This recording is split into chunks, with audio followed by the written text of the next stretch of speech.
கட்சியில என்ன சொல்றாங்கன்னா, இது வந்து ஒப்பந்த அடிப்படையில ஓட்டுநர்களை நியமிக்கிறதுனாலதான் இது ரொம்ப இருக்கு. இது வந்து சீர் செய்யணும் அப்படின்னா ஓட்டிய ஓட்டுநர்கள் அரசு ஓட்டுநர்கள் தான் ஓட்டிருக்கிறாங்க.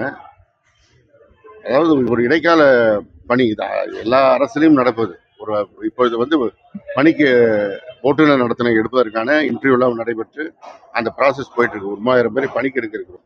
இதற்கிடையில ரிட்டையர்மெண்ட் ஆக ஆக அந்த இடங்களை பூர்த்தி செய்கின்ற பணிகளுக்கான நடவடிக்கை எடுக்கும் போது பேருந்துகளை ஓட்டாமல் இருக்க முடியாது என்ற அடிப்படையில் ஒப்பந்த அவர்களை ஏற்கிறோம்.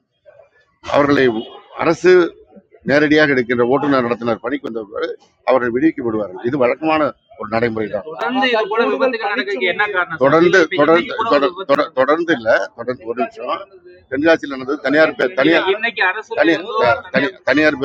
அது தனியார் பேருந்து ஏற்பட்ட விபத்து. இது அரசு பேருந்து விபத்து. இதுவரை இந்த 3 ஆண்டுகளில் அதிகபட்ச ஒரு கோர சம்பவமாக நடைபெற்றிருந்த விபத்து தான். அது குறித்து துறை ரீதியாகவும் ஆய்வு செய்கிறார்கள். காவல்துறையும் வழக்கு பதிவு செய்து ஆய்வு செய்கிறார்கள். என்ன பிரச்சனை, அதில் என்ன குற்றம் நடந்திருக்கிறது என்று பார்த்து அதை சரி செய்வதற்கு நடவடிக்கை.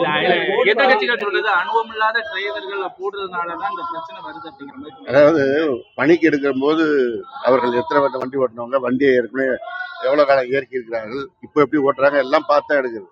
இது ஒரு அரசு நடைமுறை. இது எதுவும் நான் மட்டும் தனியாக செய்யறது இல்லை. 8 நிறுவன அரசு போக்குவரத்து கழகம் இருக்கு. அங்க இருக்கிற அதிகாரிகள் எல்லாம் ஆய்வு செய்துதான் எடுக்கிறது. ஏதோ குற்றச்சாட்டு சொல்ல வேண்டும் என்பதற்காக சொல்லுகின்ற நிவாரணம் கூட ஒரு மனிதாபிமான அடிப்படையில் இல்ல, குறைந்த நிவாரணமா இருக்குது உயிரிழந்தவங்களுக்கு அப்படின்னா கூட. உயிரிழந்தவர்களுக்கு உடனடியாக முதலமைச்சர் அவர்கள் 3 லட்சம் ரூபாய் அறிவிச்சிருக்காங்க. அதே போல மருத்துவமனையில் இருக்கிறவர்களுக்கும் நிவாரணம் அறிவித்திருக்கிறார்கள். தேவைப்படும் போது நடவடிக்கை. இல்ல, வழக்கமா இது போன்ற விபத்து நடக்காமல் இருப்பதற்கு தொடர்ந்து ஓட்டுநர் நடத்துனர்களுக்கு பயிற்சி அளிக்கப்படுகிறது.